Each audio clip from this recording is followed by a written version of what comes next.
Let's talk a little bit about bipolar depression and ADHD. So how can you tell the difference?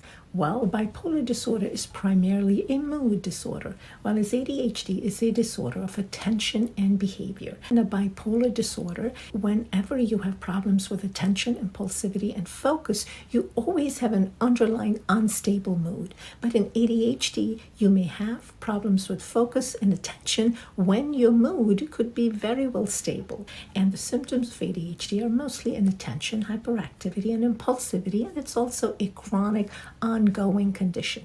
But bipolar is episodic, means you have periods where you are normal with normal mood. There are periods of depression and periods of mania and hypomania. It's only during the periods of mania, hypomania, that symptoms are very similar to ADHD. For example, restlessness, distractibility, impulsivity, anger outbursts, difficulty focusing, concentrating, getting your job done, missing your deadlines. If your symptoms were there since your childhood, then it's very high likely that this is possibly ADHD.